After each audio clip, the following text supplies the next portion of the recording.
La clase empezó hace media hora y ya estamos hablando. Tema 2. Seguimos en tema 3.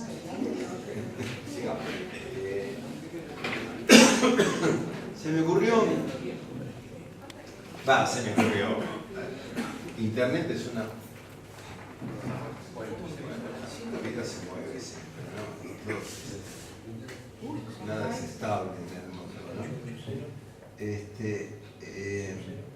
Se me ocurrió teorías del crecimiento. Hoy, a ver si hacemos teoría del crecimiento. Y yo te agradezco mucho porque por tu insistencia sobre metodología, pensamiento, el vacío que viene después de 1868 que anunciábamos la vez pasada. Digo, vamos a hacer una especie de historia del pensamiento muy rápida, muy corta, con los esquemas del crecimiento. ¿Sí? Hay mil polémicas, qué es crecimiento, qué es desarrollo. Unos dicen que el crecimiento es que crece, el desarrollo es que estamos mejor, tratamos de crecer. Bueno, todo eso son formas de funcionarios internacionales que ganan 10 veces más que nosotros en dólares para justificar su vida y su cosa intelectual. Igual el cargo no hace a la persona. ¿Cómo? El cargo no hace a la persona. Pero sí al bolsillo, me parece. A fin de mes. A fin de mes, claro. Sí, Entonces eso es lo primero que hay que solucionar. No, ¿por qué? Porque le pasa a otro, si le pasa a uno, no. Ojalá le pasara a uno, no pasara a todos. No hay drama. Bueno.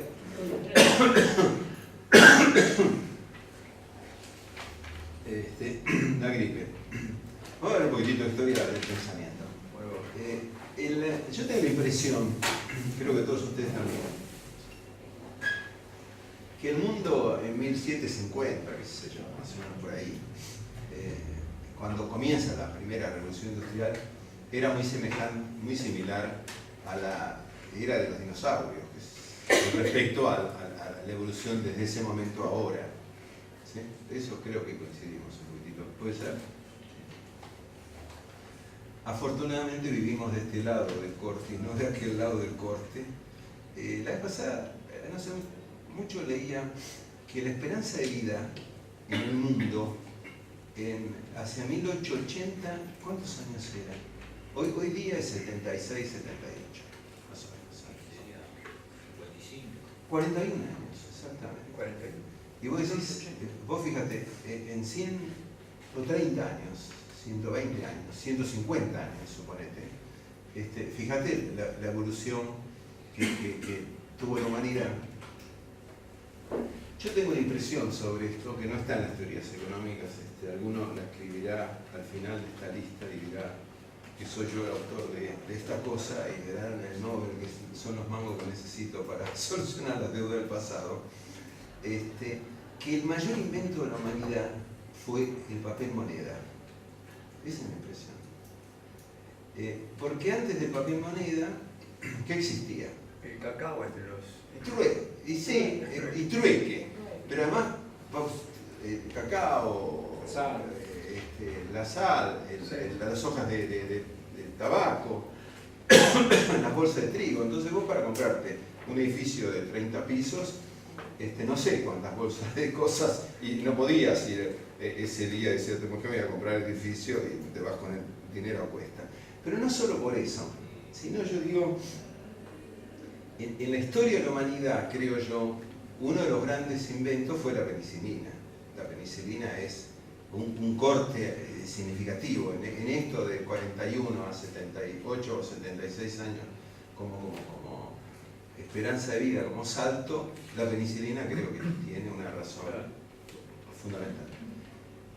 Fleming, si hubiera estado en la época pre-papel moneda, hubiera ido a la plaza el sábado que llegaban todos y hubiera dicho: estoy por inventar un hongo para que usted, la cosa esa que tiene, que es purulenta, que es asqueroso, se le vaya.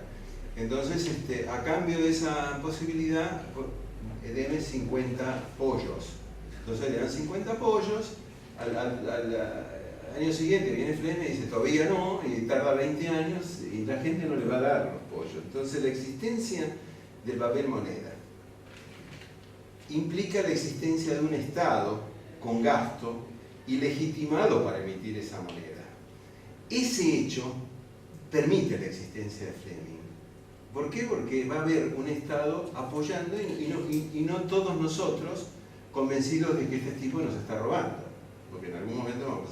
Entonces, tengo la impresión, no sé si comparten un poquito en esto, que es el gran invento, porque es al final, cortamos esto en 4, la imprimen de una manera distinta o mejor que la fotocopiadora en la esquina, y nosotros por este papel damos 3 computadoras de estas. Es como idea de movimiento, es fenomenal.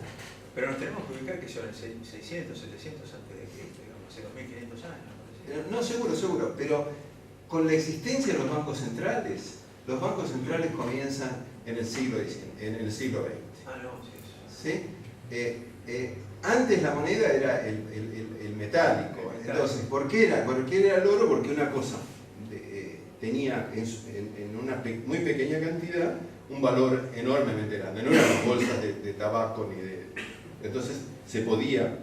Y es interesante cómo iban afanando unos gramos de Sí, oro. sí. Todavía hoy lo hacen, ¿no? Y el rey la medía con la boca, entonces se lo tragaba, y qué sé yo. Todas esas cosas existieron. Pero yo digo, ahí hay una razón del crecimiento, la teoría del crecimiento, a mi modo de ver, ¿no? Y digo, las sociedades salieron de ese esquema de trueque y pasaron a una idea donde yo puedo comprar por el rol del papel un bien futuro. Ah, bueno, eso es otra cosa. ¿Qué estoy haciendo? Le estoy pagando a Fleming para que me desarrolle algo y que puede ser dentro de 20, 30, 40, 50 años o no, o fracasar. Incluso estoy aceptando el fracaso en esa posibilidad de avance. Entonces digo, y el papel moneda, de la manera que lo entendemos hoy, está entre esta esperanza de vida de 41 años ahora. Se duplica, digamos, para ser más fácil. Sí, pero no solo se duplica eso, sino se duplica todo lo que están haciendo investigación y desarrollo hoy día. Nadie le llevaría melones, sandías y pollos, sigan haciéndolo porque nadie le creería. Es otra lógica que permite el papel moneda.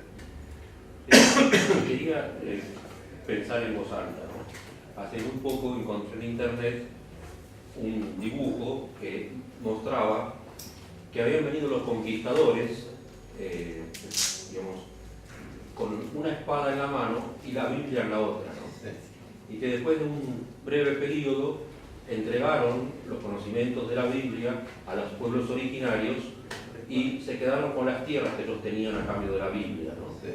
Entonces ahora me está dando esa impresión nuevamente, si de repente nosotros tenemos los papeles que tienen un valor de cambio interesante, sí, y ellos se han quedado con el oro, el petróleo, la plata, etcétera, etcétera. ¿Ellos quiénes son? Ellos son los inventores del papel moneda, que después es como internet, se difundió por todo el mundo el invento. No hay un inventor como Fleming. Yo creo que fue una... no conozco la historia del papel moneda, pero acá tuvimos emisión de papel moneda en el siglo XIX por, ¿cómo se llamaba el francés conquistador de la Patagonia? El rey de la Patagonia, el de la Araucaria. ¿Cómo se llamaba el señor ese? Él emitió papeles.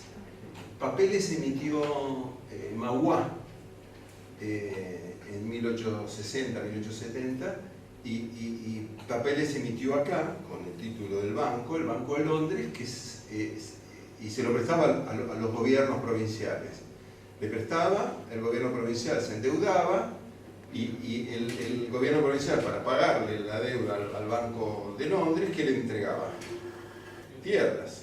Entonces el otro imprimía ahí atrás de su casa unos papelitos. Todo eso ocurrió, y lo vamos a ver un poquitito en la cosa de corrupción.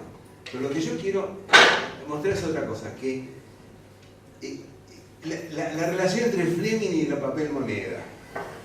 no sé, es una caricatura de las cosas, pero en ese sentido me parece un factor muy importante, básico. Creo que por eso comenzaba diciendo, el invento mayor de la humanidad es quizás el papel moneda como cosa. En este plano hay una gran polémica ahora sobre este corte de 1800, 1760 hacia acá con respecto a los periodos anteriores.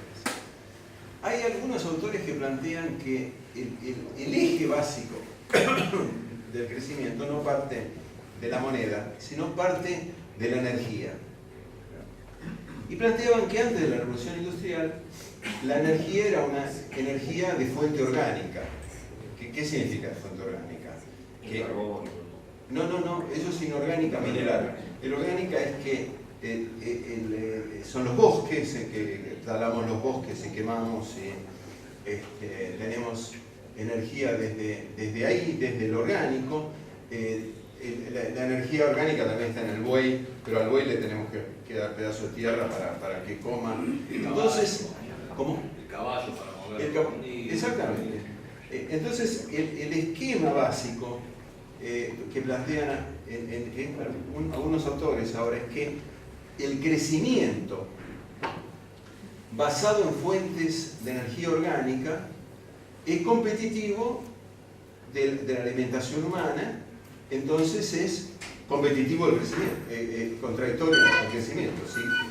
Para crecer se necesita mayor energía, y para crecer generando mayor energía necesitamos disponer de menor cantidad de tierras para la alimentación, y ahí tenemos una especie de contradicción imposible de resolver, que algunos autores dicen ese era el freno básico del crecimiento. Entonces el planteo es, cuando aparece la fuente de energía inorgánica, la mineral, es que hacemos un agujerito así en la tierra, metemos un caño hacia abajo y sale energía, y no estamos compitiendo con la alimentación del hombre, no estamos compitiendo contra ninguna fuente de crecimiento ligado a las necesidades del hombre, entonces aparece una forma de crecimiento como explosivo. ¿Sí? ¿Por qué? Porque no tenemos las restricciones estas. Tanto que en los pensamientos, en los pensadores clásicos sobre teoría del crecimiento, no es el primero que aparece. Malthus planteaba este problema, ¿no es cierto? Malthus era un cura, sacerdote, que planteaba que la población crecía en forma geométrica, exponencial, mientras que los alimentos crecían en forma aritmética. Entonces siempre iba a haber un desfasaje, entonces la hambruna, la peste, bla bla bla bla bla, determinaba seguramente frenos al crecimiento. ¿Sí? Y lo que la fuente de energía inorgánica como sustituto de la orgánica, lo que determina es que esto que veía Malthus deja de existir, y en alguna forma el abastecimiento, la posibilidad de producción de bienes, de alimentos, crece a una tasa superior al crecimiento de la población. Y eso ocurre precisamente a partir de 1750 con la primera revolución industrial, que es el corte básico, creo que en las economías, ¿no? Y uno se preguntaría, ¿no será que el papel moneda viene como correlato a ese mayor crecimiento? Antes era posible trocar bienes como economía de trueque, y ya con esta explosión de bienes, imposible. Entonces, con esta introducción, donde el crecimiento uno lo puede posicionar con posterioridad a la primera revolución industrial, primer elemento. Segundo elemento es que el crecimiento, la teoría del crecimiento, el crecimiento de la manera que lo vemos hoy, está asociado con economía monetaria y no con economía de trueque. ¿Sí? O sea, la moneda ahí va a permitir ese desarrollo hacia adelante, la posibilidad de vender bienes producidos en el futuro, ¿no? A producir en el futuro, el investigador, de alguna forma es esa la esencia de la investigación. Y el otro elemento es el cambio de la fuente de energía, de orgánica a inorgánica. Esa es la mecánica básica. Todas las teorías, en este esquema, todas las teorías del crecimiento, todas, absolutamente todas, van a terminar basando el crecimiento en qué factor. A ver si lo podemos singularizar. ¿En qué factor pueden estar pensando que la fuente de crecimiento es qué cosa? El desarrollo tecnológico. Desarrollo tecnológico. Desarrollo tecnológico. ¿Quién lo dijo? Exactamente, el desarrollo tecnológico. La base de todas las teorías del desarrollo va a ser esa. Y en este esquema de las teorías del desarrollo basado en el cambio tecnológico, hay otro corte además de los tres que veíamos recién, que es el de desarrollos tecnológicos exógenos y desarrollos tecnológicos endógenos. Exógeno entendido como desarrollo tecnológico fuera de las empresas, fuera del sistema productivo, y endógeno determinado, gestado, generado por la lógica de las empresas como una mecánica de concreción de mayores utilidades. ¿Sí? Y en alguna forma, cuando uno ve la historia del pensamiento, la gente que planteaba el desarrollo tecnológico como exógeno, en alguna forma como un maná que llegaba del cielo, ¿sí? Son pensamientos que llegan hasta principios del siglo XX, finales del siglo XIX, 1890, 1900, con la revolución tecnológica del motor a combustión, que es el otro boom que hace que el crecimiento del mundo explote. ¿Y por qué? ¿Por qué exógeno? Porque en realidad los inventores hasta finales del siglo XIX eran inventores individuales, locos que se cerraban en su casa o estaban en su casa y publicaban, contaban. No había todavía un concepto muy desarrollado en cuanto a la idea del cambio tecnológico y la generación de tecnología como fuente de generación de rentas en las empresas. Pero estaba el inventor individual. Entonces el inventor individual, contento con lo que había hecho, publicaría, no publicaría, contaría, no contaría. Entonces, exógeno a la lógica de las empresas y además raramente con una propiedad privada. Esto hasta lo que llaman algunos la segunda revolución industrial, que es la del motor a combustión, la del petróleo, que se gesta entre 1890 y 1910, 1920. Hasta ese momento, la ciencia separada del mundo económico, y a partir de ese momento, la ciencia es parte esencial de la conducta empresaria. La búsqueda de rentas monopólicas, de rentas extraordinarias, parte de la búsqueda de innovación tecnológica. Y ese es el otro corte que vamos a ver un poquitito acá. ¿Está bien más o menos como cosa introductoria? Bueno, entonces vamos a ver las teorías. Yo tengo la impresión que cada autor lee la realidad que vive. Eso creo que lo aceptamos todos, no hay ninguna discusión. Entonces, el primer autor que plantea como una teoría del desarrollo muy ordenadita es Adam Smith. Adam Smith es principio de la primera revolución industrial. ¿Sí? No gratuitamente aparece Adam Smith leyendo, es la realidad que lee. ¿Qué lee Adam Smith? Adam Smith lee que los del pueblo vecino, atrasados, son artesanos donde una persona hace todas las tareas para lograr un bien. Y de pronto Adam Smith visualiza la división del trabajo, la especialización de la mano de obra, como un factor de crecimiento y de crecimiento de productividad. Entonces, en este plano, para Adam Smith el crecimiento es ilimitado. ¿Por qué? Porque si la gente se va especializando hasta el último de los botones, ¿no? Tiempos modernos de Chaplin, el crecimiento sigue, ¿sí? Y el crecimiento va a ser siempre hacia adelante.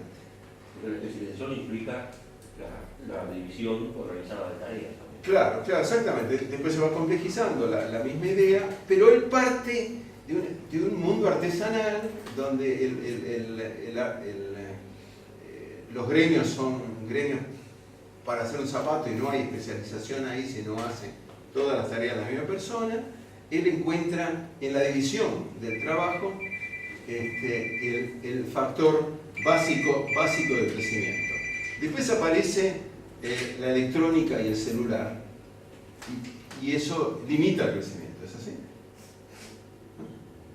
¿Qué te pareció? Por sonar, ¿Eh? por sonar. Por sonar, suena y te perturba, te frena todo. En este esquema ilimitado viene después David Ricardo y dice, es tan loco, ¿cómo es ilimitado? Si todavía el mundo es un mundo agropecuario, un mundo agrícola, primero se ocupan las mejores tierras, después se van ocupando las tierras de menores productividades y después las de ínfimas productividades. Entonces dice, en la tierra y en la ocupación de la tierra hay rendimientos decrecientes y el crecimiento no es ilimitado. ¿Por qué? Porque todavía concibe la energía como una energía de fuente orgánica. Hay algunos que dicen que la energía de fuente orgánica perdura hasta la primera mitad del siglo XX todavía. ¿Sí? Y cosa que es cierto, todavía hoy en algunos países del África la energía de fuente orgánica está en el buey, en el caballo, en la persona. Nosotros en Argentina fuimos retrocediendo en la historia y cuando se prohibieron los animales, la extracción a sangre ahora aparecieron los cartoneros a tracción a sangre humana. Entonces fuimos atrasándonos en la escala de desarrollo, pero fuimos hacia fuentes de energía orgánica nosotros en Buenos Aires al menos como idea. Entonces está acá David Ricardo. El otro es Malthus y ahí aparece Marx. Todos estos autores leen la realidad que viven, ¿sí? Y la idea de los rendimientos decrecientes es una idea permanente, que la va a tener Adam Smith, que la va a tener, la tiene David Ricardo y la expresa David Ricardo, y ¿cómo la toma Marx esta idea?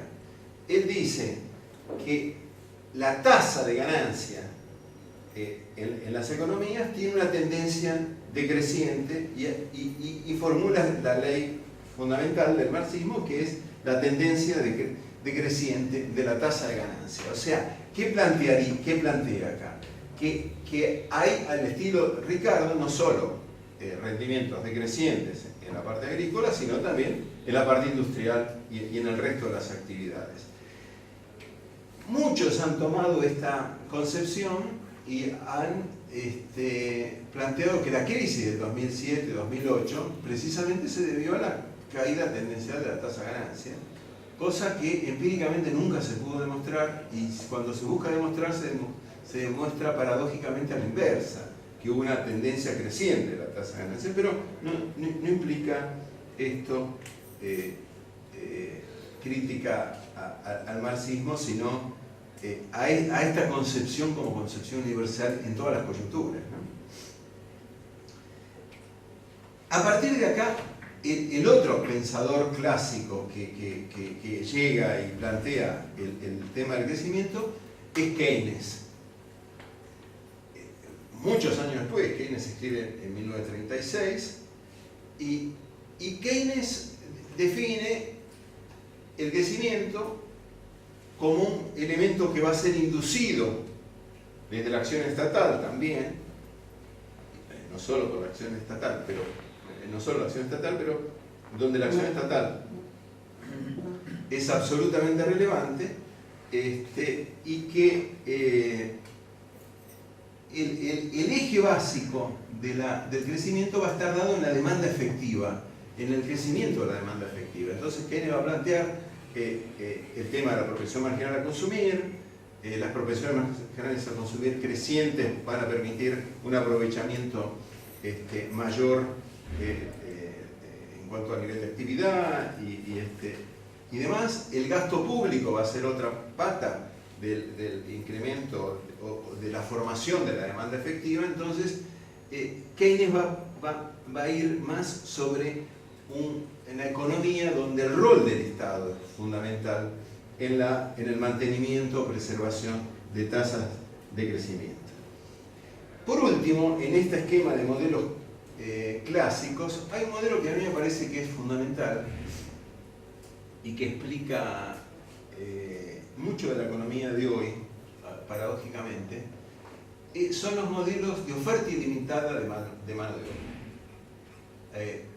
Lewis es el autor quien planteó este esquema, y el planteo de la oferta ilimitada de mano de obra es que en el crecimiento uno piensa hoy día, estamos en un proceso expansivo, un proceso de crecimiento, lo que va a crecer son los salarios. Crecen los salarios, algunos plantean, las economías pasan a ser menos competitivas frente a los productores que tienen salarios menores.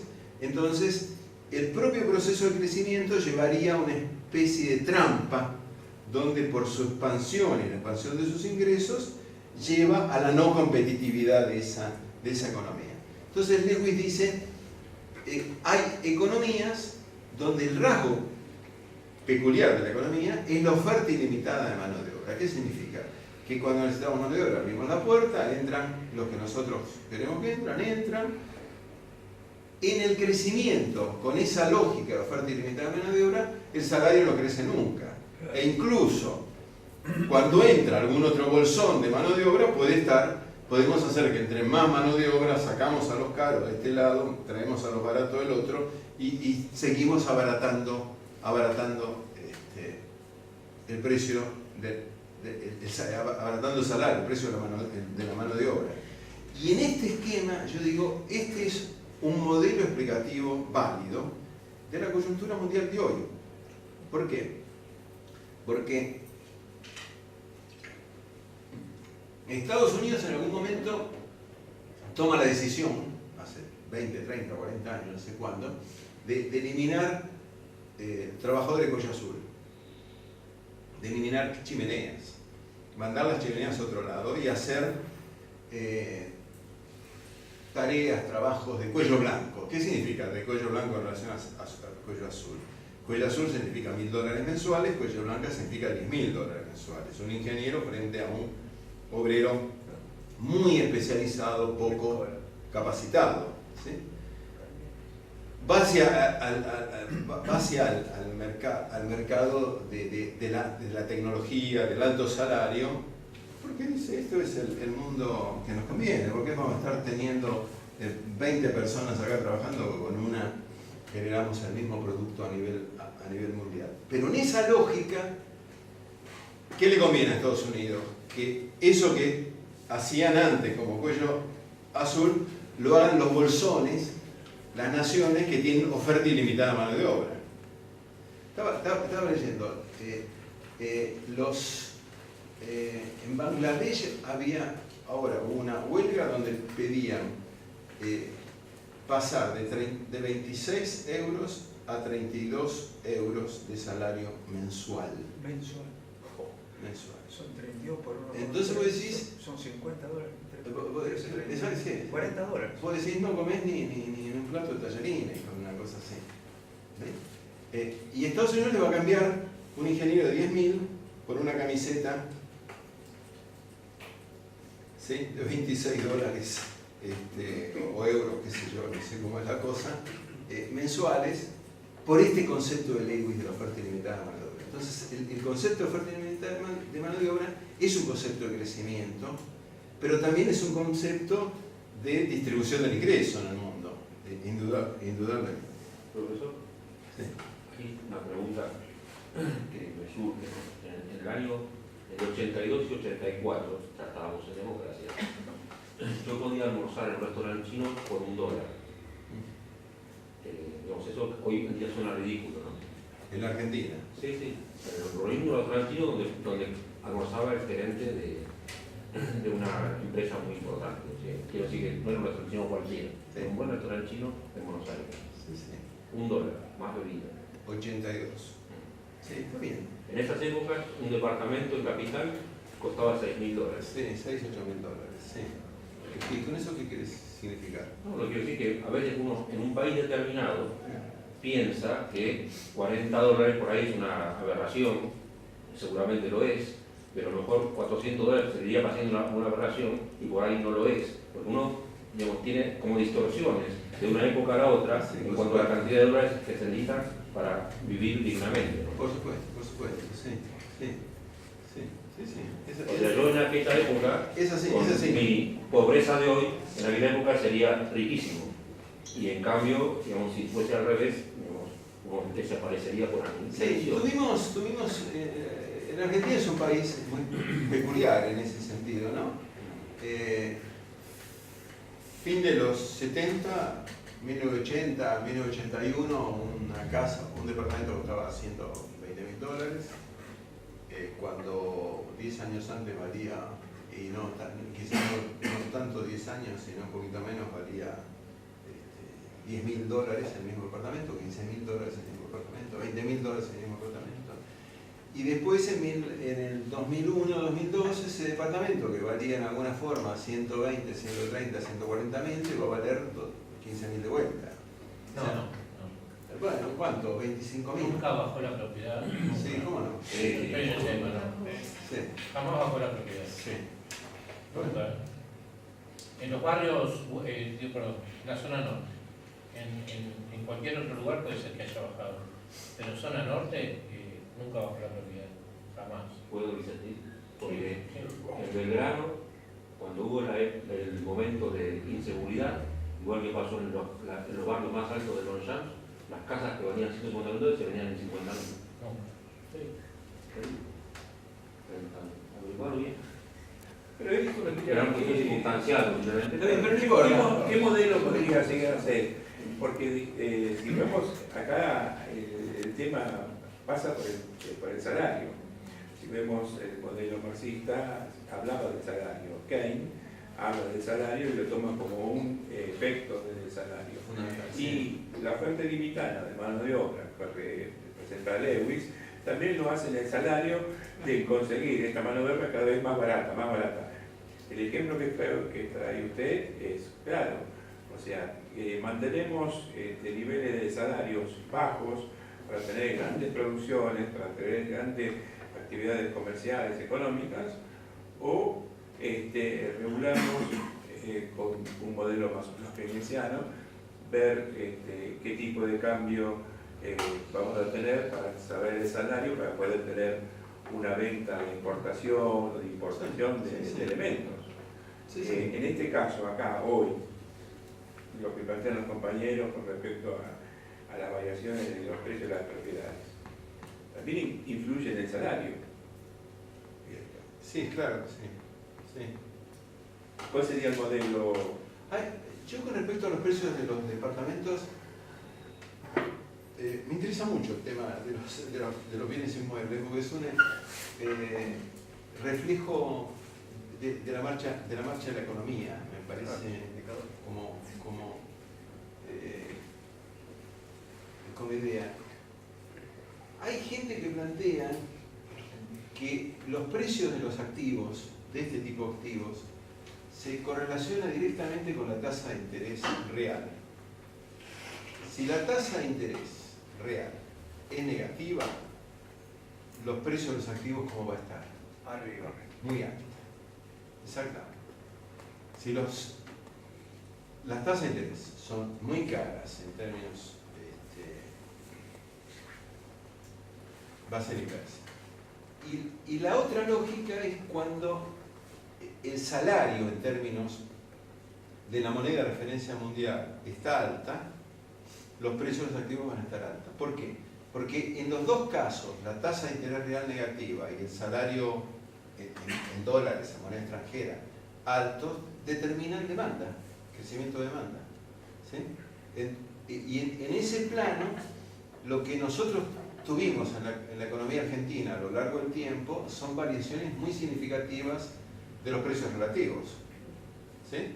Variaciones significativas en el valor real del dólar, dólar caro, dólar barato, dólar super alto, ¿se acuerdan todas esas frases hasta dichas orgullosamente? Pero también tengo la impresión que la Argentina va tendencialmente en los últimos años, después de los 90, al modelo de Lewis. Eso es una impresión personal. Que nuestro salario promedio se está acercando a los salarios más asiáticos que a los salarios europeos. Esa es una cosa que uno lo percibe o lo siente.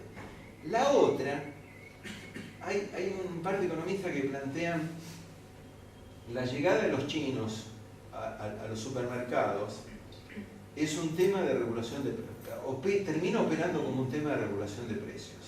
El chino va a conformarle un techo al crecimiento de los super más formales. Una versión. Déjame dos segundos. Y la otra es que la inmigración fronteriza conforma el mismo elemento sobre los salarios internos. ¿Sí? Mi hijo tiene cosas con la construcción y ahora entró a hacer unas cosas en un country, tiene un grupito de gente que no son argentinos desde el 96, 95, 96, 97. Y me dice, le estoy pidiendo que se formalicen. Le digo, ¿cómo que se formalizan? ¿No están formalizados? ¿Los tenés hace 17 años? No. Fíjate vos lo que implica en términos de costo laboral esa relación, ¿no es cierto? Cuando tienen que ir a un lugar donde por lo cerrado le exigen el seguro, y todo ese tipo de cosas, aparece un cambio en los precios, en el salario. Entonces, uno puede pensar que el esquema de Lewis no es un esquema de oferta ilimitada de mano de obra en una nación, sino que el mundo se conforma en un esquema donde hay bolsones de producción afectados por la oferta ilimitada de mano de obra. Lo que pasó ahora, hoy, ayer, no sé, que se naufragaron los africanos frente a Italia. ¿Por qué? Porque pueden venir 2 millones de africanos en mediodía y conforman una oferta ilimitada de mano de obra en un entorno donde nadie hubiera pensado, que es Europa. ¿No es cierto? O sea, esta idea de Lewis como un modelo de crecimiento me parece interesante. En esto que vos vas a cuestionar, bien, decime, si con gorrito vos cuestionás de la misma manera que sin gorrito. Sí, Sí, de la misma forma. Claro, entonces seguí. Los chinos hoy no son los mismos chinos de hace 10 años. Los chinos estos Los que vienen acá, supermercados, hoy mandan todos los días a caminar a las 2 cuadras, a mirar a Carrefour. Cuando Carrefour nos remarcó, ellos automáticamente remarcan. Pues es una cuestión de que todos van aprendiendo del que más sabe robar. Entonces, hoy lo ves qué sé yo, Claro, que trae un teléfono de 5.000 pesos. En el 11, en la galería de Pasteur, lo venden en 4.700. No hay tanta diferencia porque ellos también aprendieron a que para qué lo van a vender a 3.500, que pueden, si la oferta hace que la gente desee eso. Entonces, sí, porque el todo, mundo es cada vez más transparente, seguro que sí. Entonces, la red ayuda también a que los precios se igualen por todos lados. Pero lo que nunca cambia es la ganancia del tipo que está atrás, dueño del supermercado, que siempre quiere ser. En Argentina es el único país que se gana tanto. Vos no podés entender cómo vas a Europa y en la playa te venden una gaseosa a un precio a 8 pesos, vamos a ponerle, 8 pesos. Y vas al supermercado y te la venden a 8,50. Perdón, 7,50. Y decís, en España, en cualquier playa, estoy hablando no un bar de moda. Entonces, la gente allá tiene la costumbre de vender mucho y ganar un margen corto. Acá quieren, en corto tiempo, ganar muchísimo. Y esa es la costumbre con los inmobiliarios más todavía. Los inmobiliarios venimos de una historia enorme en donde siempre el porcentaje de un inmobiliario por hacerte un contacto es de un 5%. Y Remax hasta te pone el 7% y está justificado porque es la ley. es un desastre con el tema de las ganancias. Sí, sí. Con eso. Bueno. ¿Bien? ¿Sí? Seguimos. Ahora cambiamos de bloque de teorías y vamos a los modelos más recientes, los modelos neoclásicos. O sea, los modelos que surgen de alguna forma a partir de 1950, algo así. Las teorías económicas clásicas plantean que el crecimiento está determinado por dos factores productivos exclusivamente: mano de obra y capital. Y que mano de obra y capital entran en una combinatoria diferente según el tipo de tecnología, y habrá tecnologías capital intensivo, mano de obra intensiva, intermedia, lo que queramos plantear. Pero tenemos en la concepción neoclásica como idea básica, fundante, que el crecimiento viene asociado al crecimiento, al incremento de estos dos factores productivos básicos: mano de obra y capital. Entonces uno piensa en este tipo de modelo, cuando entra mano de obra en una economía, es que está entrando crecimiento, pongámosle entre comillas, ¿no? Y cuando lo concebimos desde la lógica, desde alguna lógica, decimos, no es descabellado, es racional. Pensemos, por ejemplo, en una isla llegan vacías, llegan personas, y a partir de la llegada simple de la persona hay crecimiento en el nivel de actividad económica. El crecimiento viene por incremento en el factor productivo básico, que es la mano de obra. La misma demanda o lo que ustedes quieran plantear. Y además, si en esa misma isla podemos conseguir que algún barco naufrague y nos tire herramientas, hay expansión de stock de capital, y con la expansión de stock de capital llegamos a la fruta más alta, llegamos a procesar la fruta, bla, bla, bla, bla, bla, bla. Entonces uno diría, la lógica neoclásica no es una lógica descabellada, donde el crecimiento efectivamente está basado en la expansión de estos dos factores productivos. Y esto lo toma un norteamericano, un economista norteamericano, Robert Solow, en más o menos 1950, y se pregunta, él es muy neoclásico, uno de los exponentes más nítidos, más claros de los neoclásicos, y se pregunta, ¿esto es cierto? Entonces analiza desde 1950 hacia atrás, 100 años de la economía norteamericana, buscando la razón en la tasa de crecimiento del producto norteamericano. Entonces busca correlacionar expansiones de la mano de obra y expansiones del stock de capital con expansiones, crecimientos o variaciones en el nivel de actividad económica en el PBI. ¿Y qué encuentra este hombre? ¿Qué puede encontrar? Variaciones en el crecimiento. ¿Cómo? Variaciones en el crecimiento. Correlación. Sí. Correlación. Sí, como crece el stock de capital, crece el número de mano de obra, crece el nivel de actividad. Decrecen los dos, decrece. ¿Qué encuentra él? ¿Crecen los dos? ¿Crecen los dos? No, En no. inyección de capital. Cuando él visualiza, por ejemplo, Yo no sé, uno diría que en Estados Unidos durante 100 años el nivel de mano de obra aumentó porque la población aumentó, y en los 100 años anteriores a 1950 el stock de capital aumentó una barbaridad. O sea, uno no puede negar la existencia de los dos elementos.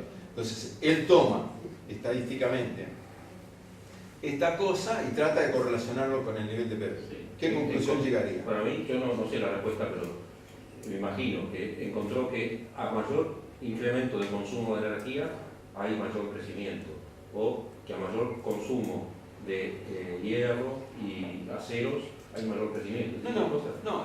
La teoría no te dice a vos. La teoría neoclásica no dice que el crecimiento viene por el consumo de energía o que el crecimiento pero viene por correlación. consumo de insumos de materia prima. Dice, viene por la expansión de los dos factores productivos básicos: ¿Qué llegaría? Pero ¿qué pasa? Si hay cambio tecnológico, ahí hay una variación en la mano de obra. Ahí hay una variación. Sí. Porque Exactamente. la tecnología va a empezar a sustituir la mano de obra. Sí, exactamente. Aumenta el capital, pero disminuye la mano de obra. Él llega a esa razón, a esa explicación. Él encuentra que el 66-70% de la tasa de crecimiento no lo explica las variaciones en los factores productivos básicos. Entonces dice hay un factor residual, y el factor residual, cuando trata de escarbarlo, es el desarrollo tecnológico. Entonces dice, la base del desarrollo económico norteamericano está en el desarrollo, la formación de nuevas tecnologías. Innovación tecnológica. Creación tecnológica, versión de solo, desde los neoclásicos. Y produce en la visión de los economistas la acentuación de este cambio que le decía al principio, de tecnologías o desarrollo exógeno de las tecnologías a desarrollo endógeno de las tecnologías. Y él comienza a visualizar que en la microeconomía la expansión básica de las empresas está asociado a cambio tecnológico. ¿Sí? Y lo visualizamos hoy. ¿Sí? Esto implementa valor agregado y el valor viene intercambio. De todo lo que quieras, exactamente, exactamente. Y de productos nuevos, porque la lógica es el producto nuevo en realidad, como idea fundamental. Entonces, solo plantea el tema de crecimiento asociado a cambio tecnológico y dice, en ausencia de cambio tecnológico, el crecimiento es transitorio. Conclusión básica que plantea este hombre. A partir de acá, vamos a saltar un poquitito. Después yo le voy a dar encontré hace un tiempo un cuadrito sobre teoría del crecimiento en internet, maravilloso. Se los voy a mandar a las chicas para que se los repartan. Fue premio Nobel este muchacho, ¿no? Fue premio Nobel, sí, fue premio Nobel con esta cosa, sí. Merecido, me parece, porque leyó la realidad de una manera diferente. Junto a Solow aparece en paralelo, no lo lee Solow así, no lo trae Solow de esta manera, aparece la teoría de los ciclos. ¿Sí? Porque solo va a poner en el tapete al cambio tecnológico, al desarrollo tecnológico como el motor de crecimiento de las naciones. Quien hace desarrollo tecnológico va para adelante, quien no hace desarrollo tecnológico no va para adelante. Si uno se pone a pensar en términos de las familias, la familia que está pensando en el crecimiento del chico, en la educación, el papá y mamá, frente al que no lo está, el que le está generando un oficio a los chicos, y frente a la familia que no se la genera, en el camino vamos a ver senderos diferentes. Y él lo visualiza obviamente en las naciones, eso es una cosa que la visualiza naturalmente.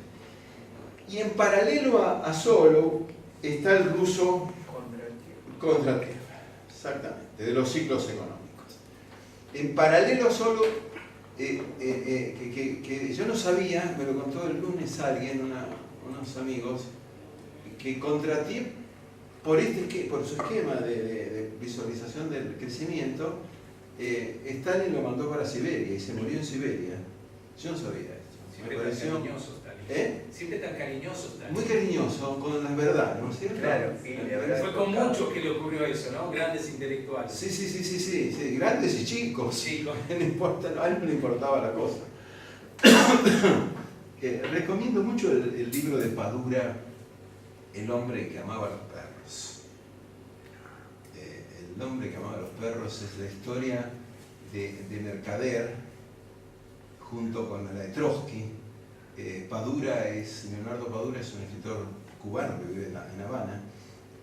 Los recomiendo enormemente para entender esta cosa de lo que significaba el freno al progreso en ese plano, ¿no?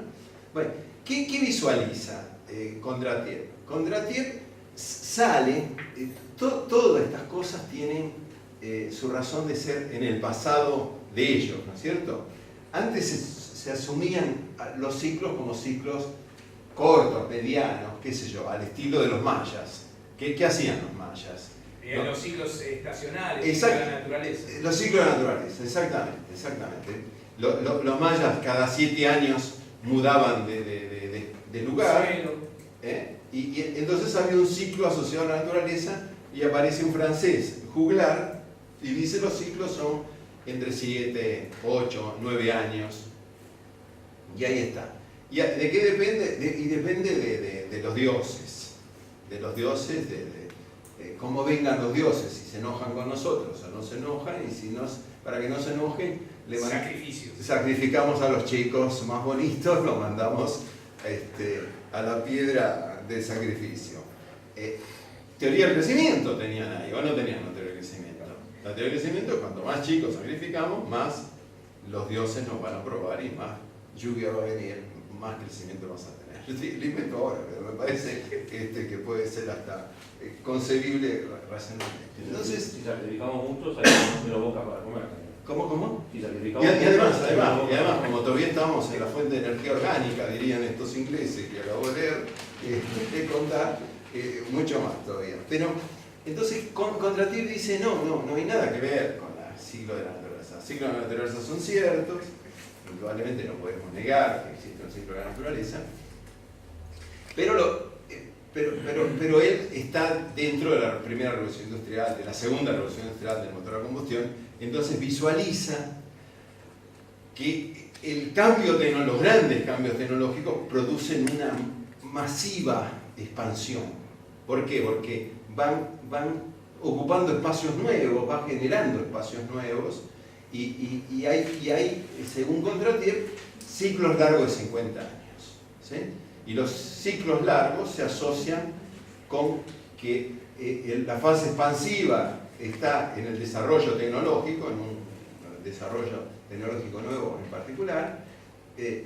Esa tecnología ya pasa a ser madura y se derramó en todos los campos, y después ya es difícil la expansión, el crecimiento, la población sigue creciendo. La población crece, dice Kondratiev, y la población creciendo y la producción no creciendo porque no hay más cambio tecnológico, comienza el endeudamiento, y con el endeudamiento tenemos la caída del ciclo hasta que alguna mente brillante, plum, se nos aparece y nos desarrolla una nueva cosa y volvemos a otro ciclo. Es como una cosa esperanzadora. ¿Por qué? Porque tiene que aparecer esa mente brillante. Si no aparece esa mente brillante, la teoría de Kondratiev se va al demonio. Y cuando llega Stalin a la mente brillante, la manda a Siberia, entonces peor todavía, desaparecía hasta el factor de crecimiento. Pero esta idea de Kondratiev y la idea de Solow se toma cuerpo en Estados Unidos con un tipo fundamental, que es Joseph Schumpeter. Schumpeter, todo el esquema schumpeteriano de crecimiento, parte de Kondratiev y parte de la idea de Solow, que ocurren y pasan en situaciones, yo no sé si se conocían unos a los otros. Creo que Schumpeter conocía la existencia de Kondratiev, no sé personalmente, no conozco las historias, pero deben ser interesantes. Siempre aparece algún investigador chimentero que le gusta estos temas y se pone a escribir y armar alguna historia para Canal 9 o 7, qué sé yo, Guaresca, Crónica TV, lo que sea. Crónica en inglés, ¿no? Tiene que ser, pero no. En español. ¿Y Schumpeter qué dice? Schumpeter dice, hay un concepto fundamental en el mundo capitalista, que es la destrucción creativa. ¿Qué es la destrucción creativa? Es que yo invento un micrófono diferente, con otra lógica, mucho mejor que y al crearlo, ¿qué estoy haciendo? Destruyendo destruyo la computadora destruye a la máquina de escribir, el Word destruye a la máquina de escribir, ¿no es cierto? Olivetti lo destruye Microsoft, IBM Microsoft. Hay una destrucción, pero creativa la versión. Queda obsoleto. Entonces dice, en el salto de Kondratiev hay destrucción, y en el salto de Kondratiev hay creación en serie. ¿Sí? Es el primer concepto que desarrolla Schumpeter. Y dice, ¿por qué aparece esto?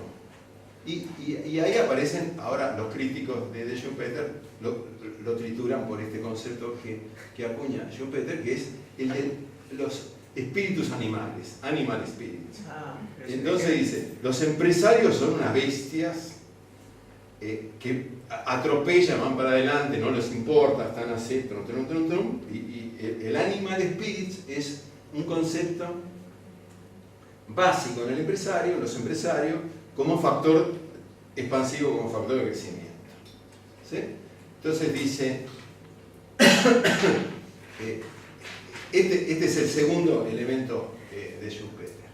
Y el tercer elemento de Schumpeter es que las innovaciones se transmiten como racimos de innovaciones. Y uno, si pensara el concepto, los conceptos de Schumpeter son interesantes porque el mismo término expresa cosas. Y es cierto, cuando aparece el chip, aparecieron racimos de aplicaciones. ¿Sí? Claro, porque al cambiar cambia la estructura del conocimiento. Entonces... Exactamente, es como si vos pasaras de un tipo de fuente energético a otra. Sí, los técnicos van pensando variaciones porque están asociadas a esa evolución. Sí, exactamente. Aparecen entonces sutiles otras innovaciones. Exactamente, te van apareciendo esas cosas, eso hacia atrás. Yo supongo que cuando nació la milanesa, después nace el escalope. Es un racimo de innovaciones. Es una variación sobre... Aparecen los huevos fritos para que sea milanesa a caballo. Después aparece el huevo frito como milanesa a caballo, exactamente. La napolitana, y vos tenés un racimo a las 7:30. Un racimo de fondo, un racimo de fondo. Claro. Y con la copa de vino, que es el otro tipo de racimo. El otro racimo que ayuda a este racimo. Sí, pero se puede hacer los transistores y los LEDs. Claro, exactamente. Vos vas teniendo esa cosa. Entonces, ¿qué significa esto? Significa sencillamente un proceso pasivo, un proceso de crecimiento fenomenal, ¿sí? Donde el cambio tecnológico vas a tomar como entidad primera básica, pero toma entidad primera y básica después del cambio en la energía. Ese cambio del orgánico a lo inorgánico es fundamental. Porque, por ejemplo, el transistor que está acá adentro tiene energía ahí adentro, pero no está ocupando ningún pedazo de la pampa húmeda para producir ese tipo de cosas. Lo sacaremos de la sal ahora, del litio, de lo que sea, pero ese esquema de fuentes de energía nuevas, de alta productividad, no competitivas con la base de alimentación y de vida nuestra, sino que al contrario nos permite expandir esa base, es lo que marca este cóctel expansivo junto con el billete, que diría yo al principio del papel moneda, que permite que todo esto se mueva, ¿no? Sí, o la moneda, al menos, que tiene una moneda, no solo papel de billete, pero moneda al fin. Profesor, Animal Spirit, ¿es de Schumpeter o es de Keynes? Schumpeter. Creo yo que es Schumpeter, Creo que es Porque Keynes también lo dice, pero no sé quién lo dijo primero. Puede ser. Profesor, hay muchas energías que están apareciendo como alternativa y sirven esa expansión, pero por ejemplo algunas están en estado intermedio. El biodiesel es competitivo con la soberanía y producción de alimentos. Sí. En el caso del biodiesel sí, pero compite todavía con alimentos, porque es la misma producción de soja. Sí, Pero vos sabés otro que, no. sí, vos sabés que a mí me gusta la economía en serio. De esas cosas afortunadas de la vida, desde que entré a la facultad, tiempo inmemorial, hasta hoy, no tuve que trabajar de ninguna otra cosa más que de economista. Trabajé economista prostituto, de todas esas cosas trabajé, pero siempre ligada a la economía, siempre ligada A la trata. a la trata de lo que sea, ¿no? Pero espérate, ¿a dónde iba con esto? A la trata. No, al tema de los alimentos y lo de la soja. Ah, sí.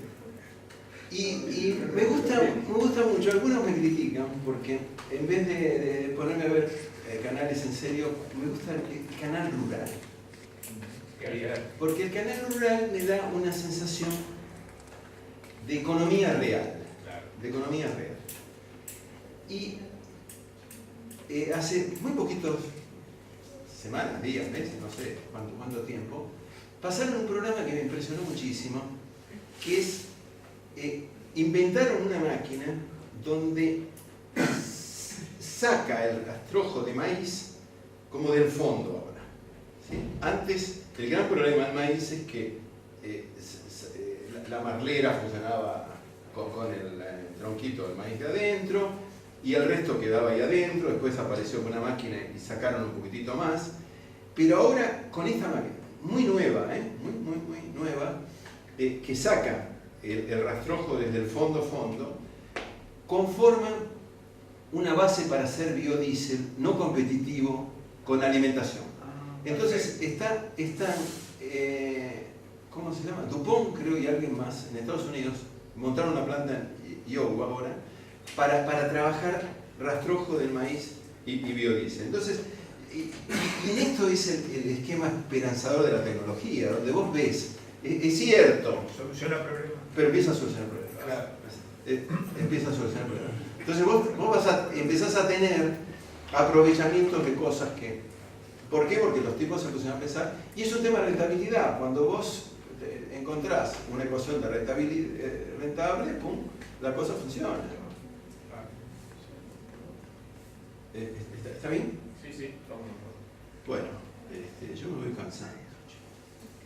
¿Está bien? ¿Tiene un papel? ¿Eh? ¿Tiene un papel? No, vos. ¿Qué pregunta tenés vos? Primera fila. ¿Eh? Primera fila. No, deja. Agua. No, otra pregunta. Muchísimas profesor. gracias.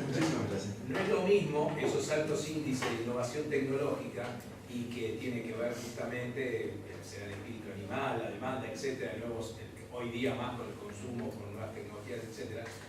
Pero está lo de la obsolescencia programada, que otras teorías definen como que hay directamente un incentivo a crear cualquier cosa con tal de agregarle, para tener más rentabilidad, cualquier chuchería y hacer obsoletos cada vez más rápido determinados productos. Está bien. Entonces eso es un poco... Está bien. Yo lo que no te acepto en la forma que lo planteas es lo confabulador. Lo que yo te diría es, a alguno se le ocurre y tira la piedra a ver si se le sale bien. Yo creo más en términos que uno va intentando, se va intentando, pero no creo que lo haga adrede para, ¿no? Sino como el resultado. Vos fíjate, creo que se los dije un par de veces, se los digo siempre, se los dije creo un par de veces, el libro de Greenspan, me dijeron que lo fueron a buscar, el de, ¿cómo es? La era de las turbulencias. En la era de las turbulencias, que Greenspan plantea o arma la lectura de la economía y de la política norteamericana a partir de la teoría económica, él toma el esquema de Kondratiev y de Schumpeter como el marco de referencia básica de la economía norteamericana. El de los animal spirits, el de los racimos de innovación, el de los saltos de Kondratiev, y dice, la historia norteamericana es esa. ¿Sí? La historia norteamericana es esa. Interesante como esquema para plantearlo. En esto, hacemos un cortecito de 2 minutos para... para plantearle algo. La vez pasada escuchaba un reportaje que le hicieron a Aldrin. Aldrin, ¿se acuerdan? Aldrin, lo digo bien. ¿La luna? El de la luna. Aldrich. Aldrin es. Armstrong es el que... Armstrong, Collins y el otro. Armstrong, Aldrin y Collins. Aldrin. Entonces, ¿qué hace? ¿Se acuerdan de ¿cómo se llama el periodista norteamericano que acaba de morir? australiano que hizo llorar Sí. a Nixon. Sí, ¿Eh? sí. Bueno, ya me acuerdo. Frost. Frost. Frost, Sí. David Frost. David Frost. David Frost le hace uno de los últimos reportajes a Aldrin. Y Aldrin es un tipo de una vitalidad, debe tener 70 y pico de años, más o menos 70, 71, digo yo. Una vitalidad que llamaba la atención. Y entonces el tipo dice, estamos planteando, y le dice, ¿y usted en qué está? Digo, yo estoy en un proyecto de llevar al hombre a Marte. Y Frost lo mira así y le dice, ¿cómo? ¿De llevar al hombre a Marte? ¿Sí?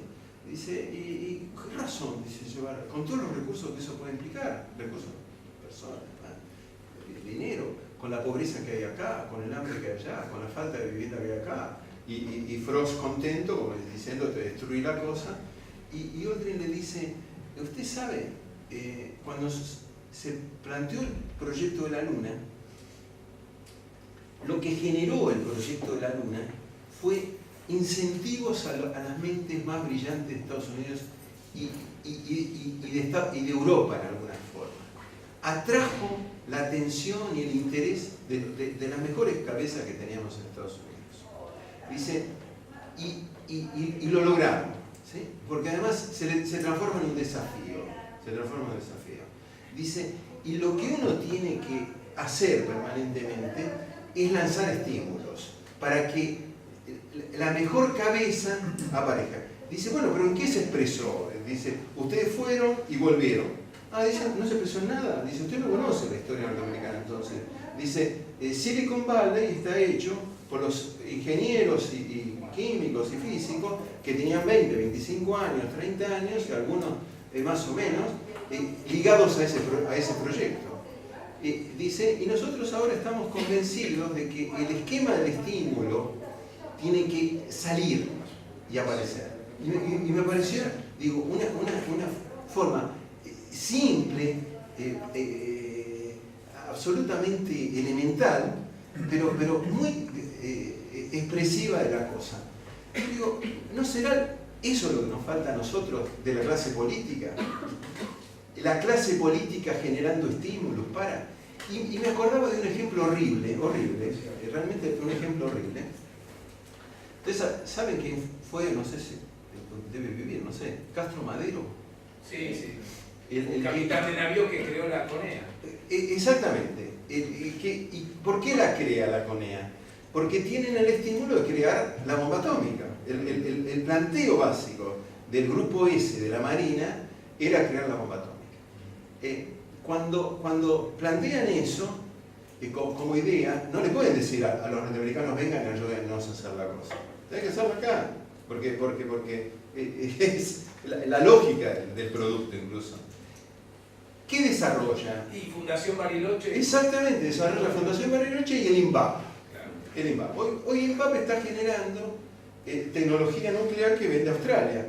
Y uno dice, fíjate vos, el ejemplo horrible puede ser, ¿no? Pero vos fíjate cómo un estímulo aparece en los Corrado Baroto, que es el que va después a presidir el INVAP. Y digo, ¿no será eso lo que nos falta en la mente de este Aldrin? A nosotros como factor de crecimiento, pues tampoco somos un pueblo de tarados que no podamos a un estímulo colarnos y meternos y hacer algo.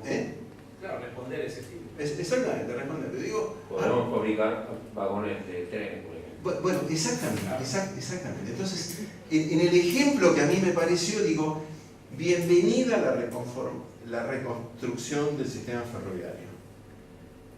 Pero ¿por qué no lo hacemos acá adentro? Al menos un pedazo. Entonces va Randazzo y Randazzo dice, hay varias empresas chinas que están haciendo y además van a venir chinos para hacer la reparación y el mantenimiento de los... Más dependencia china. Más dependencia china. Todo en contra. No es todo en contra. Ningún estímulo lanzado. Cuando en algún momento alguno había dicho desde el sector ferroviario que se podía, tanto tuvimos los vagones hechos por fabricaciones militares. Bueno, seguro, pero tan es así que la UNLA, la Universidad de la Es todo muy abrió una licenciatura hace muy poquito en tecnología ferroviaria. Y uno dice, además hay formación de. Digo, en esto que vos decís de los ferrocarriles, el otro ejemplo que me pareció, digo, no necesitaríamos más Aldo Ferrer con el concepto de vivir con lo nuestro, el compre nacional, esa lógica de largar un cohete al mercado y hacerlo explotar, a ver cómo reaccionamos. Néstor lo prometió al principio. ¿Cómo? Néstor lo prometió al principio. Lo prometió. Sí. Pero se olvidó, parece. Sí, puede saber. Bueno, pero que se hayan olvidado no significa que no lo podemos hacer nunca. Ah, no. No, las cosas quedan para siempre, ¿no? Las posibilidades, creo que quedan para siempre. Yo me medio cansé. Profesor, el nombre de Luis, dice oferta ilimitada de mano de obra, ¿cómo sería? Se llama Arthur Lewis. Arthur. Sí, a ver si es. Lewis. Lo desarrolla en 1950. Yo les voy a pasar este cosito, que están todos ahí. Es un artículo que lo bajé de internet.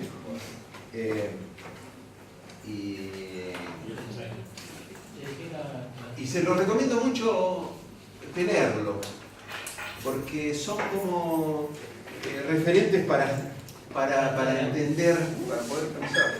y para poder pensar. E incluso creo entre las preguntas, hay una pregunta sobre teoría del crecimiento. ¿Sí? Pero las asignaron al azar, no podríamos tomar esa que me interesa. Sí, sí, lo que pasa es que se asignaron al azar porque la mayoría eligió la pregunta 1 y la 7. Perfecto. Sí.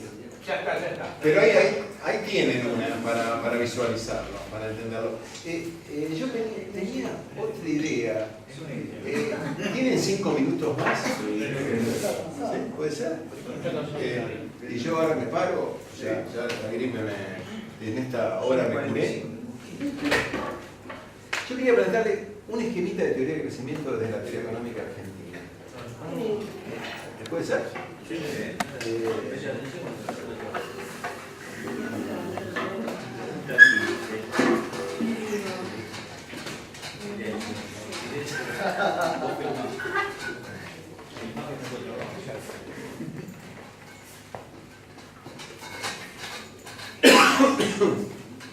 En el trabajito que le regaló la Defensoría, ese de los 8 instrumentos o algo así está planteado ahí. Pero que a mí me parece una... ahora lo vamos a ver en 5 minutos, vamos a ver la historia argentina en 2 precios. Y el modelito se llama ¿cómo es esto? ¿Cómo se llama? No, para nada. Se llama margen bruto de protección efectiva. Margen, modelo, ¿no? Modelo, teoría, vamos a darle un poquito de ritmo más, de teoría del margen bruto de protección efectiva. No lo vimos esto, ¿no? No. Esto lo inventa Adolfo Canitrón, leyendo el gobierno militar a Martínez Dios, la idea de Martínez Dios. Canitrón dice que hay 2 precios en la economía básicos. Uno, los precios de ingreso de productos externos. ¿Sí? Y que este precio, o sea, precio ingreso externo, se forma. ¿De qué manera se puede formar? ¿Con qué componentes se forma? Precio internacional, precio, vamos a poner salamines, el precio internacional, por el tipo de cambio. Exactamente. Más los aranceles. ¿Está bien? Más la ganancia. Siempre la ganancia. Y en todo esto, la ganancia es un margen bruto fijo. ¿Sí? En todo este planteo. ¿Está bien acá? El otro es el precio de fabricación local. El precio de fabricación local, precio local, está formado por salario más materia prima por la ganancia interna, 1 más G. Y la inversión inicial. ¿Cómo? Y la inversión Sí, inicial. sí, pero sí. Es diferente. Tomala como si la ganancia fuera la tasa de interés que cobra el capital por, suponete, para aceptar a Canitro con este esquema, ¿está bien?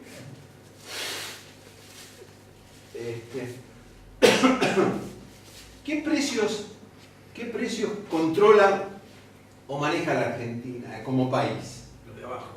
El precio, No, los dos. no, los chinos, el precio, el yuan o lo que sea. No, los dos controlan. ¿Eh? Los dos controlan. ¿Este también? ¿Sí? ¿El precio internacional? No, Se fija en... no, pero lo importante es el precio final. Este. Sí. No, pero vamos a ver los componentes. El precio internacional. Los chinos, el mercado Smithfield, los mercados internos. El tipo de cambio sí. Regula. Lo define, determina el tipo de cambio. Sí. ¿Ok? El arancel vamos a suponer que fuera fijo. No. Está moreno. Claro, está moreno, pero también está el Mercosur, donde vos tenés reglas, tenés la Organización Mundial de Comercio, tenés reglas.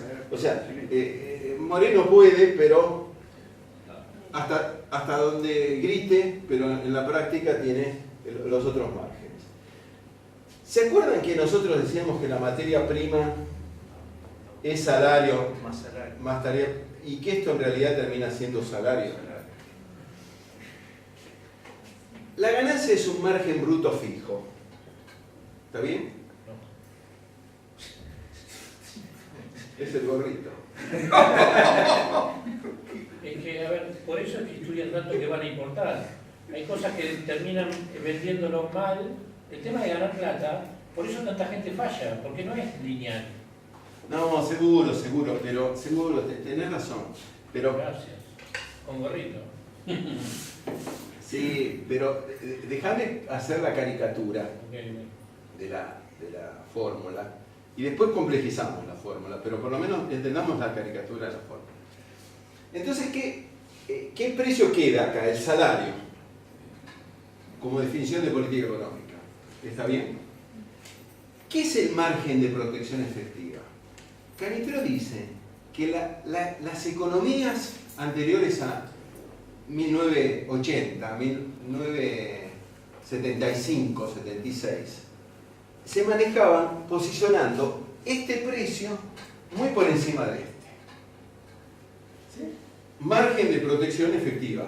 Margen de protección y efectiva cierta. ¿Sí? Y que este esquema lleva como lógica a la formación de la sustitución de importaciones. Todo el proceso de industrialización argentino, dice Canitro, se hizo con este esquema de margen de protección efectiva positiva, donde este precio se lo posiciona por encima de este. ¿Está bien? ¿Qué precio quedaba acá? El tipo de cambio. ¿No es cierto? Tipo de cambio. Y acá, salario. Si hacemos tipo de cambio salario como cociente, si este cociente crece, o sea, el tipo de cambio, o sea, la devaluación de la moneda es superior al incremento del salario, ¿qué pasa en este esquema del margen de protección efectiva?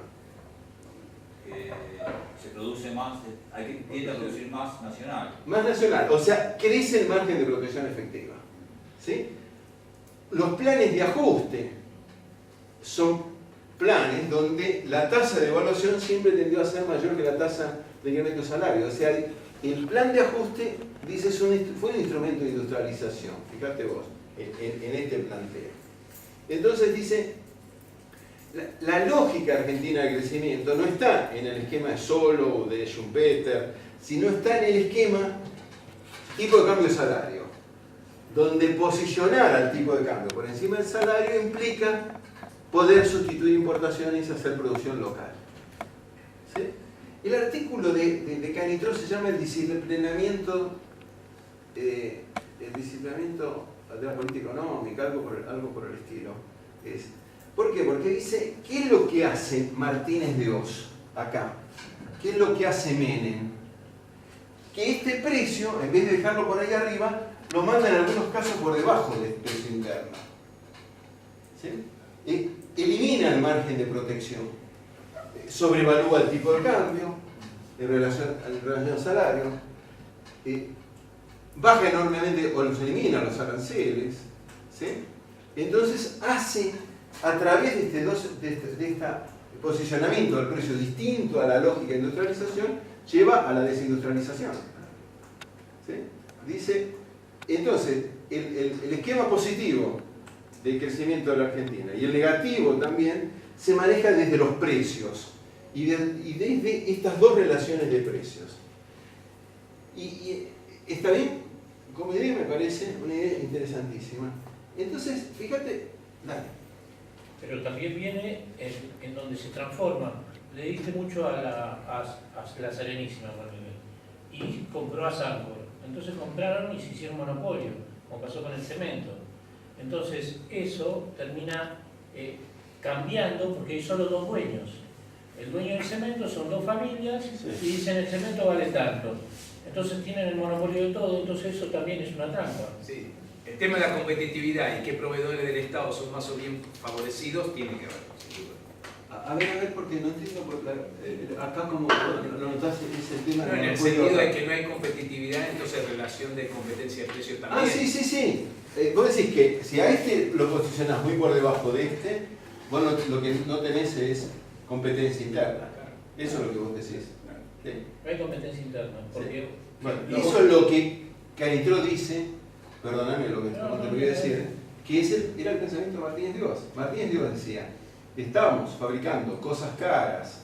¿Por qué? Porque esto está posicionado tan por arriba que hace que acá se puedan conformar este tipo de monopolios que van en contra nuestra.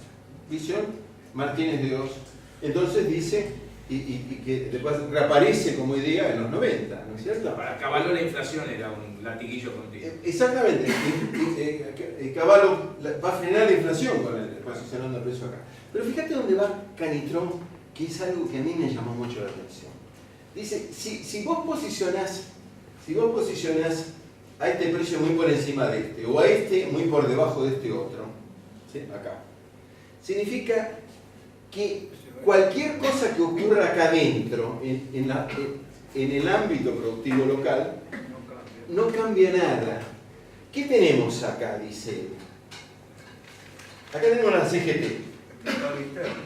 No, acá tenemos la CGT. ¿Y acá quién tenemos? La UIA. La UIA y CGE.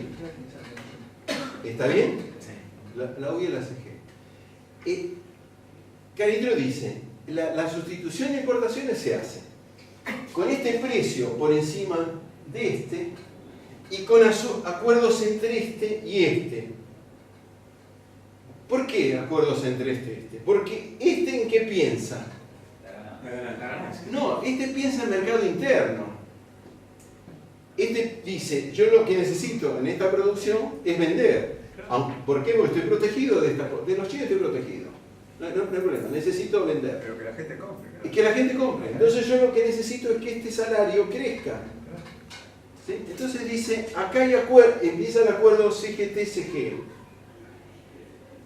CGT-CGE como formación política, ¿cuál es? Y es el peronismo. Es el peronismo. Entonces Canitrot dice, en el esquema de crecimiento de la Argentina, donde se basa en la diferencia de estos dos precios, la esencia de la cosa es la formación del peronismo. ¿Por qué? Porque va a llevar al acuerdo entre este y este. Y cuando viene Martínez de Oz dice, por eso lo llama disciplinamiento al esquema Canitrot, dice, si nosotros rompemos este precio tan por encima, lo mandamos para acá abajo, ¿qué vamos a romper? El acuerdo este. Es decir, una medida más bien de espíritu político que estaba detrás. Sí, política económica. política económica y política política. Pero me Política pareció política. interesante como idea incorporarlo al esquema de teorías del crecimiento, porque es muy diferente a Solow, a Schumpeter, incluso a Lewis, no tiene nada que ver, es otra lógica. La lógica que plantea aquí Caneto del crecimiento es una lógica de precios relativos. Ahora, si la brecha en esos dos tipos de precios no fuera tan amplia, ¿no sería todo más competitivo? Bueno, pero es lo que pasó en los 90 y en los cosas. La Argentina tiene varias... Tiene... Sí. No tiene sintonía fina de operar así. Tiene esta sintonía. Entonces vos de pronto, si con esta sintonía acercás mucho a en algún momento mataste a un pedazo a un grupo de gente. ¿Sí? O sea, en esto aparece la quiebra cuando vos juntaste los dos precios. Claro, porque este esquema está fenómeno, pero es un esquemita, porque nos queda Sirve todo para analizar. el mercado negro, nos queda por eso. Es lo que yo te decía, seguro. Es la caricatura. Ahora, a la harina, la levadura, el agua y los huevos, empecemos a complejizarnos. Claro, porque Pero por lo menos identificamos los se cuatro puede ver componentes. de otra manera y además es más nuestro, digamos. ¿Cómo? Es más nuestro, digo, que el esquema Sí, de tanta mano de obra. es más- sí, exactamente. Más nuestro, y yo tengo la impresión que Estados Unidos, Obama, hoy está buscando esta diferencia cada vez más. ¿Sí? Una de las cosas que puede pasar ahora con esto del cierre del Estado, del gobierno, qué sé yo, es que Estados Unidos contento, y dice, no es culpa nuestra, es la culpa del Tea Party, no podemos pagar los intereses de la deuda. No podemos pagar los intereses de la deuda, vamos a emitir bonos, vamos a emitir títulos, disculpen, no, pero miren, estos tipos son los fanáticos, tomen esto. Reciben los papelitos, cuando reciben los papelitos, ¿qué va a pasar con el dólar? Inflación. Cae el dólar, va a haber devaluación del dólar, o sea, va a incrementar esta variación, va a ser más protegida la industria local, o sea, viene un esquema de protección donde este precio va a crecer por encima del salario. ¿Qué lectura de la cosa? O En sea, Estados son Unidos puede instrumentos ser, donde te En permiten... Argentina nunca bajó el dólar. ¿Cómo? En Argentina nunca bajó el dólar. No es cierto, es cierto. Coyunturas como la de Austral que salió a 1, después llegó a 0,80, ¿se acuerdan? Un ratito. Sí. Pero un ratito. Bueno, ahí está. Un mes. Ahí está. No sé si sirvió esta idea de crecimiento. Hay que masticar. Hay que masticar un poquito, hay que ponerlo a pensar. No, hay que implementarlas.